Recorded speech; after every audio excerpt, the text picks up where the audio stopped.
enseñando materiales dentales, pero este ciclo viene a salir, ahí viene. Estuve enseñando materiales dentales, por eso que la doctora me pidió que la reemplazara, y me ha tocado, sé que es un horario difícil, pero y justo me ha tocado, para mí creo que uno de los temas un poquito más densos, me gustan más otros temas, pero igual vamos a ponerle todas las ganas para que puedan aprender. El tema son metales y aleaciones metálicas. Sé que tienen un seminario la próxima semana sobre esto. Entonces vamos a ver aquí, me tengo que estar acercando a cambiar. El objetivo de la clase es que ustedes puedan distinguir qué metales hay, ¿no? La estructura atómica y su solidificación, igual que las propiedades físicas y las propiedades deseables que deberían tener estos metales y su clasificación. Entonces acá siempre la doctora me parece que responden estas preguntas de reflexión: ¿cuál es la importancia del uso de los metales en la odontología y qué tipo de aleación se utiliza en la odontología? Chicos, cuando vemos las dos imágenes de arriba, ¿alguien las ha visto? Amalgama, muy bien. ¿A quién han visto? Mayormente, ¿no? Porque hoy en día ya no se colocan amalgamas. Hoy en día es muy difícil colocar amalgamas. Ya en realidad en otros países está prohibido la colocación de amalgamas. En Perú todavía no está prohibido, pero ya no se suele colocar. Se suele colocar en sitios muy lejanos, donde no hay opción de resinas o de ionómeros, porque no hay accesibilidad a la luz halógena u otros materiales. Se sigue colocando la amalgama en el Perú, lamentablemente, pero ya casi no se coloca, ¿no? Es más, cada vez vienen pacientes, menos pacientes con amalgamas, ¿no? Porque la mayoría o ya se lo cambió, o como ya les decimos, ya no se está colocando. Cada vez esto ya está desapareciendo. ¿Y las coronas metálicas las han visto antes? Yo he visto, justo hace 2 días he visto un pacientito, pero ya también tenía mucho tiempo de antigüedad, porque ya no se suelen colocar. Esto no era muy estético, ¿no? No era muy estético, aparte de lo que ya vamos a ver que es tóxico, el amalgama sobre todo, pero no es muy estético. Entonces, ¿qué pasó? Se comenzó a colocar porcelana encima, ¿sí? Del color del diente para que sea más estético. Pero igual, ¿ustedes les gustaría tener metal en boca? No es algo muy deseable, ¿no? Entonces es por eso que se comenzó a dejar de usar el metal y se está teniendo una tendencia a usar libre de metal, es decir, solo porcelana, ¿ok? Pero igual, solo porcelana es más caro que metal cerámica. No sé si me dejo entender, la mezcla entre metal con la cerámica encima es más económico que solo libre de metal. Es por eso que a algunos pacientes todavía se les hace la mezcla de metal y encima del metal la cerámica, por economía más que todo, ¿sí? ¿Alguna pregunta? ¿Todo bien? Ustedes me preguntan. Entonces, les estoy diciendo que hay una tendencia a dejar de usar el metal en la odontología, pero eso es imposible, ¿sí? El metal está muy presente en la odontología, queramos o no. Vamos a tener pernos, prótesis removible, no sé si alguien ha visto una prótesis removible, tiene este metal en boca. Tenemos materiales dentales que ya lo van a ver, estas fresas que usamos, todos son metales en la odontología. Miren, los implantes también es un metal. ¿Qué metal es? ¿Alguien sabe? Titanio, ¿verdad? Son metales. Acá también nuestras prótesis híbridas también son metales, ¿no? Entonces, lo que ha pasado es que el metal se ha ido combinando con otros tipos de materiales para hacerlo de mejor calidad. Pero ya no se usa tanto como la amalgama, por ejemplo, ¿no? Y ahora son metales de mejor calidad.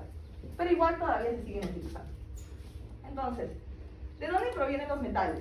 Y ahí, como en esta presentación sale todo, pero los metales provienen de minerales, se extraen de minerales que se encuentran en la naturaleza, ¿sí?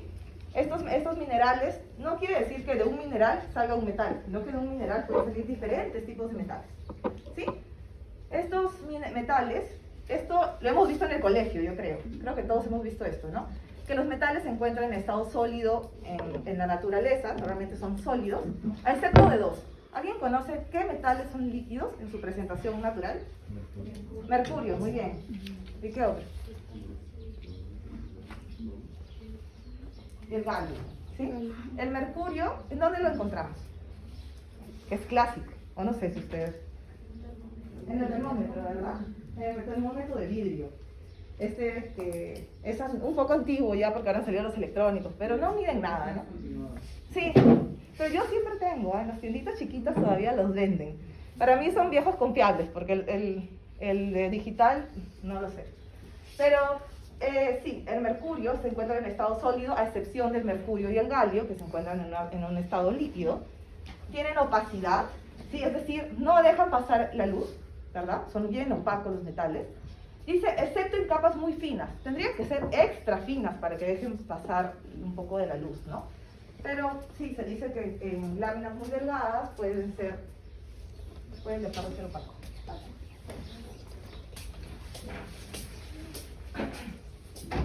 ¿Hasta qué hora te deja pasar la doctora? Entonces, son buenos conductores térmicos y eléctricos, lo hemos visto desde que éramos niños, ¿verdad? El metal conduce el calor y conduce la electricidad, y son brillantes una vez pulidos. Justo la doctora Lourdes. Ya. Entonces, estas son características de los metales, ¿sí? De los metales en general, no estamos hablando de aleaciones metálicas, estamos hablando de metales en general. Los metales son un elemento químico que vamos a encontrar en la tabla periódica, ¿verdad? Normalmente a la izquierda están los metales y a la derecha los no metales, a excepción de esta diagonal verde, que son elementos químicos que tienen propiedades no metálicas y metálicas. Es una excepción.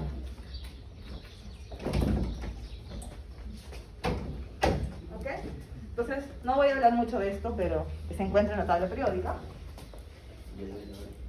Y ahora, chicos, acá, los metales son sólidos cristalinos, ¿sí? Son sólidos cristalinos. ¿Qué quiere decir eso? Que tiene una estructura en forma de cristal, ¿sí? Son sólidos cristalinos. Miren acá, los metales, ¿sí? Estos circulitos azules son los átomos, ¿sí? ¿Qué característica ven de sus átomos? Perdón. ¿Qué característica tienen? Están unidos. Exacto. Están bien organizados, sean bien ordenados. Y como dice por ahí, unidos, están muy cerca unos del otro. ¿Qué forma presentan? Si están tan organizados, nosotros lo vemos como formas geométricas, ¿sí? Eso es una característica de los metales. Sus átomos son de forma tan organizada que lo vemos con figuras geométricas. Por eso que estos tres, hay un montón, ¿verdad? Hay un montón de estructuras de los metales. Pero estas tres estructuras que se les está presentando son las más clásicas en la odontología. Este primero, que tiene forma de cubo, ¿verdad? Se llama cúbica centrada en el cuerpo. ¿De quién es esta estructura? Del fierro. Esta estructura, que es cúbico compacto, como pueden ver, tiene más átomos dentro de su estructura. Es cúbico compacto y son de los metales puros. Esta forma hexagonal es de titanio, ¿sí? Para que vayan conociendo, ¿sí? Es decir, recordando, los metales son sólidos cristalinos, es decir, que tienen una estructura de cristal. Sus átomos tienen una forma muy organizada, que nosotros lo vemos como figuras geométricas, y estos tres son los más importantes en odontología. ¿Ok? ¿Sí lo ven o quieren que apague la luz? Ya, pero no se queden dormidos. ¿No? Estoy dictando sola. Nadie se queda. Ya, mejor. Otra cosa. Ok. Entonces, vamos a hablar. ¿Qué les había dicho de los metales? ¿Qué característica tiene? En estado natural, en la naturaleza, ¿cómo se encuentra? Sólido. Sólido. ¿Verdad? Entonces, ¿cómo les damos la forma que queremos?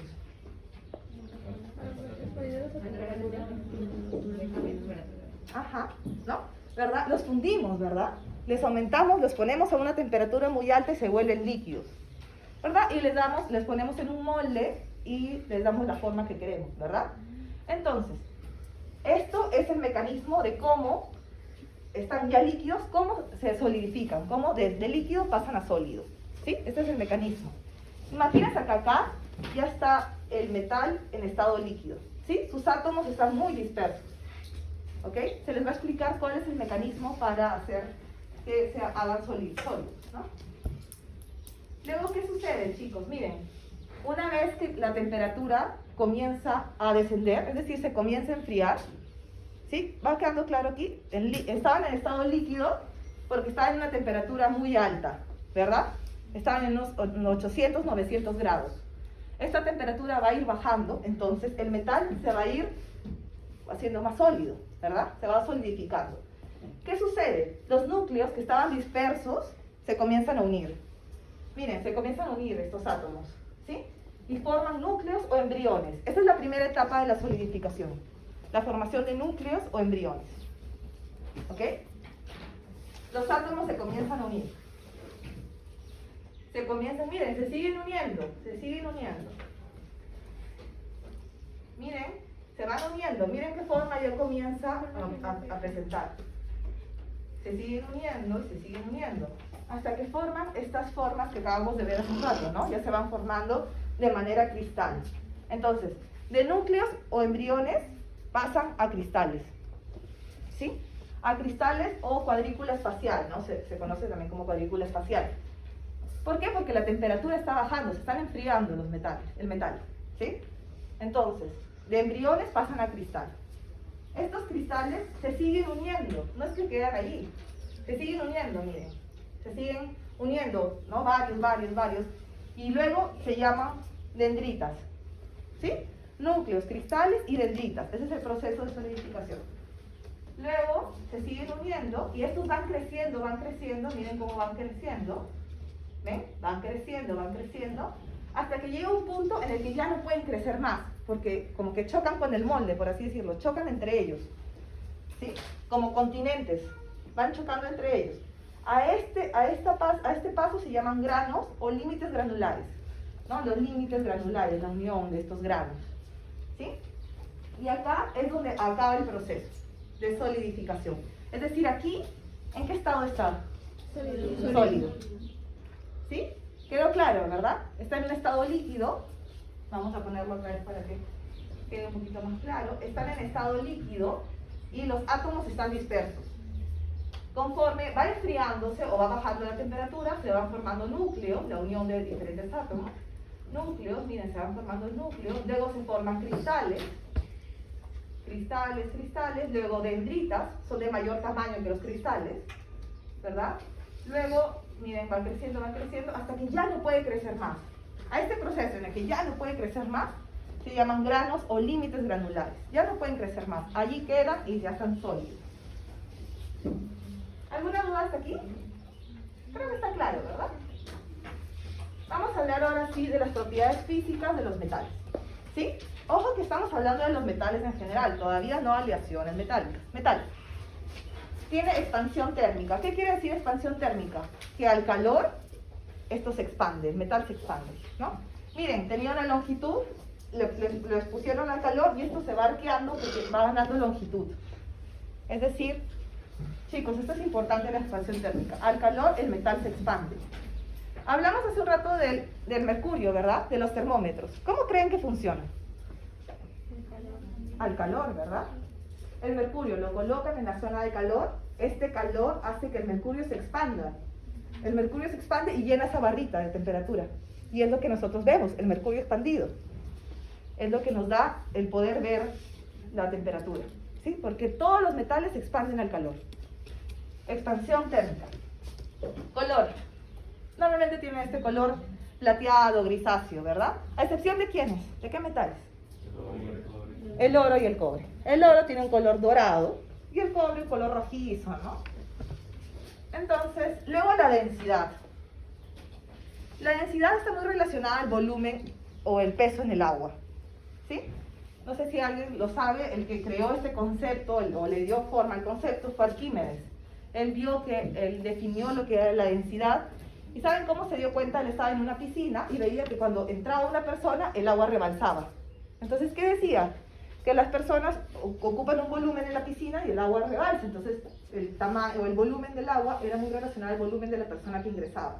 No sé si me dejan entender, ¿no? Rebalsaba el agua al ser el cuerpo mayor o menor. Entonces, él se dio cuenta de esto. Entonces, normalmente se dice que si, por ejemplo, un pedazo de metal mide 1 kilo y el volumen debería ser 3 veces más el volumen en agua. Se dice que ese metal tiene una densidad de 3. Sí, está muy relacionada con el volumen. Es más, Arquímedes logró hacer que no estafen a un rey, supuestamente se cuenta la leyenda, porque le dieron una corona y él puso una corona de agua, le vendían como oro, lo puso en agua y puso el oro de verdad y vio que tenían diferentes densidades. Al final no era oro la corona que le querían dar al rey. Entonces, los metales tienen diferentes densidades, ¿sí? El volumen que tienen el peso en el agua. ¿Ok? Vamos a hablar, me estoy salteando esto. Punto de fusión. ¿Qué quiere decir punto de fusión? Según la imagen. ¿Qué diría? La temperatura funde. Exacto, ¿no? El punto exacto en el cual se funde un metal. Por ejemplo, realmente les engañaría si les dijeran yo les dijera un punto de fusión porque no les sabría decir exactamente. Pero imaginémonos que el oro tiene un punto exacto de, ¿sí? Un punto exacto. Imagínense, de 700 grados. ¿Ok? ¿Qué pasa con las aleaciones? ¿Las aleaciones qué son? La combinación de... Exacto, la combinación de diferentes metales, ¿verdad? Imagínense que tenemos oro, más paladio, más estaño. ¿Será un punto? No, porque un punto es para un metal único, ¿sí? Para un metal puro es un punto, pero para aleaciones son intervalos. Entonces podríamos decir que esta aleación tiene un intervalo, imaginémonos, de 650 grados a 800. ¿Me dejo entender?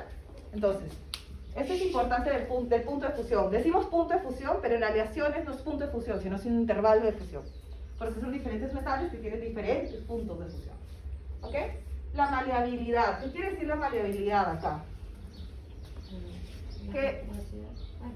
No sé. Que un metal en poder tener como media doblarse. Ajá, exacto, sí. La capacidad de un metal de poder formar estas hojas sin romperse, ¿no? Miren cómo forma. Y la ductibilidad, acá también lo dice, ¿no? La capacidad de un metal de formar estos hilos sin romperse. Por eso es que se hace la billutería, ¿no? Las joyas se hacen de estos metales. Porque tienen estas capacidades de formar láminas muy delgadas e hilos.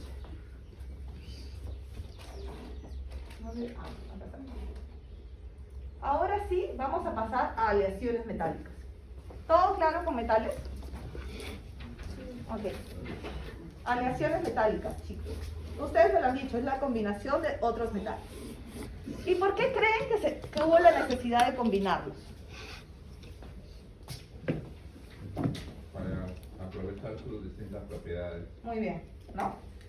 Hablando de lo que dices está muy bien. Por ejemplo, el oro es el mejor metal que puede existir.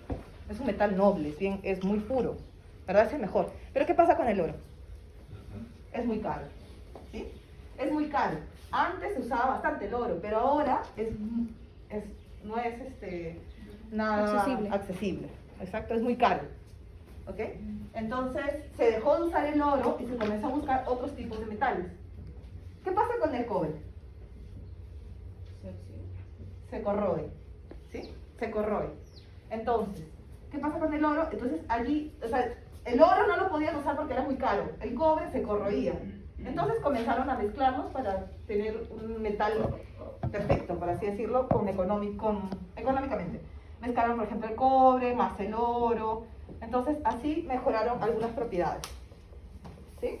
Entonces, ahí mismo dice, ¿no? Miren, el oro en los años 69, 60, comenzó a ser muy costoso. Igual que el paladio, que también en los 2000 comenzó a ser muy caro, ya no era accesible. Entonces los comenzaron a mezclar. También se trata de mejorar, como dijeron ahí, las propiedades físicas y la resistencia a la corrosión, que es algo importante. ¿Sí? Es por eso se fueron creando las aleaciones, o sea, según la historia. ¿Ya, chicos? Ahora, propiedades deseables. ¿Qué propiedades deseables debería tener esta aleación, esta mezcla que estamos creando? Debería ser biocompatible, ¿verdad? Ahorita ustedes están haciendo un seminario de esto, ¿no? No debería generar ninguna reacción alérgica a la estructura, ¿no? Al organismo. Adhesión a la porcelana. ¿Qué les había dicho? Que normalmente se usa metal y sobre este se coloca la porcelana, ¿no? Se comenzó a hacer eso. Entonces, nuestra aleación debería tener una muy buena adhesión a la porcelana. Si no se adhiere a la porcelana, se va a caer y no va a cumplir el objetivo, ¿verdad? fácil fundición y vaciado. Mira, fundición, lo que hemos hablado, ¿eh? Debería poderse manejar o dar forma que queremos de una manera fácil. Fácil de soldar y pulir, baja contracción al solidificarse, expansión térmica controlada. Esto más que todo lo hacen los técnicos dentales, ¿verdad? Pero acá esto es más, ellos ya ven directamente estas propiedades al momento de manejarlo. Y buena resistencia al desgaste. Casi todos los metales tienen buena resistencia al desgaste. Estas son propiedades deseables. No siempre todas las aleaciones cumplen todos estos. Ahora vamos a ver propiedades físicas de estas aleaciones. ¿Sí?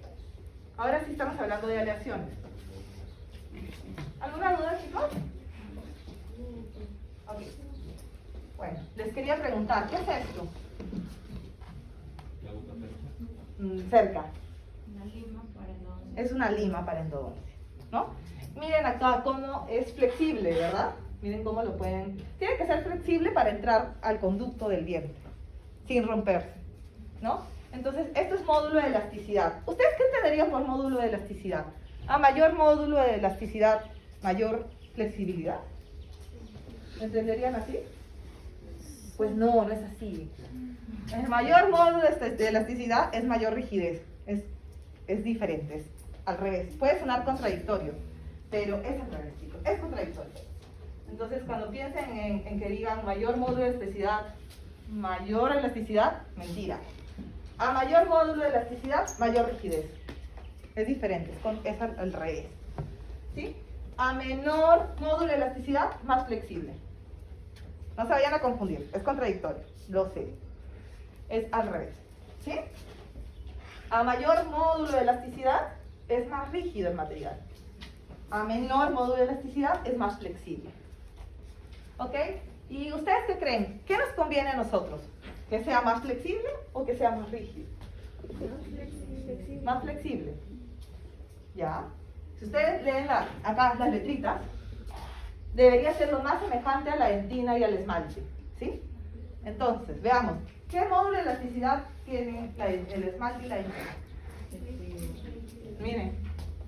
La dentina tiene, esta es la medida en cómo se mide, valga la redundancia, el módulo de elasticidad, gigapascales. Sí, así lo van a ver cuando vean artículos. Gigapascales. La dentina tiene 15 a 25 gigapascales. ¿Qué quiere decir eso? ¿Es elástico o es rígido? Elástico. A ver.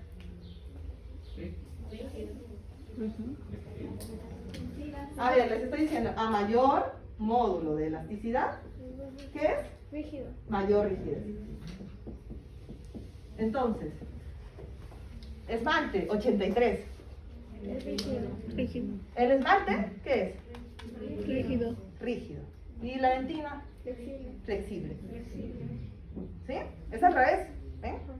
Entonces, la dentina es más flexible. ¿Por qué? Porque tiene menor módulo. Ya, porque tiene menor módulo de elasticidad. ¿Qué más? ¿Has visto composición? Entonces, ¿depende de la comparación o hay un punto específico? Ajá. En el cual... Ya, muy bien. Depende de la comparación, más que todo. ¿Sí? Es que, digamos, en cierto punto, de ahí es flexible y de ahí es rígido. Normalmente es la comparación entre dos materiales. ¿Sí? La dentina tiene los túbulos dentinarios, es porosa. Es por eso que es un poco más flexible. ¿Verdad? El esmalte, en cambio, tiene cristales, tiene hidroxiapatita. ¿No han escuchado, no? Ya me han escuchado eso. Entonces es un poco más rígida. ¿Ok? Miren acá, la amalgama, uno diría que la amalgama es dura, ¿verdad? O sea, es bien rígida. Pero la amalgama, miren, tiene 27.6. O sea, ¿qué quiere decir? Flexible. Que es flexible, ¿no? Es más flexible que el esmalte. ¿Ok? Miren, el titanio tiene 110 de módulo de elasticidad. Las aleaciones, miren, las aleaciones de cobalto cromo son las más rígidas. ¿Sí? Y las resinas tienen 15, 16 más o menos. ¿Está claro? Módulo de elasticidad. Ahora vamos a hablar del límite proporcional. ¿Qué quiere decir el límite proporcional? ¿Qué entienden por aquí? Miren chicos, presten atención acá por favor. Ahí escucho que están hablando, no sé si tienen dudas acerca de lo que estamos hablando. ¿Todo bien? Muy bien. Entonces, esta es la deformación del material. ¿Sí? Entonces, el material está va a llegar a cierto punto de tensión, a cierto punto de fuerza que se deforma. ¿Sí? O sea, es el punto en el cual se deforma. ¿Sí? Es la resistencia a la fuerza que puede tener un material sin deformarse. ¿Sí? Es el límite proporcional. ¿Me dejo entender? El metal en este caso va a tener una resistencia, pero va a llegar a un punto de fuerza tan fuerte, valga la redundancia, que se va a deformar el metal. ¿Sí? Miren esto, ¿qué es esto? ¿Alguien sabe? Es una prótesis removible, ¿verdad? Lo que se saca y se coloca. ¿Qué nos convendría? ¿Que se deforme rápido o que no se deforme rápido? Que no se deforme, que tenga resistencia a la deformación, ¿verdad? ¿Por qué? Porque el paciente va a comer, va a masticar, va a comer su canchita. Imagínense que con la canchita ya se deforme. No, pues no, debería tener un alto límite proporcional. ¿Sí? A mayor límite proporcional es mayor la resistencia a la deformación. ¿Sí? A mayor límite proporcional es mayor la resistencia a la deformación. Es decir, va a aguantar mejor los esfuerzos masticatorios. ¿Ok? Eso nos conviene, que no se deforme el metal. Vamos a ver, ¿qué hora es? Oh, Dios, ya va a acabar.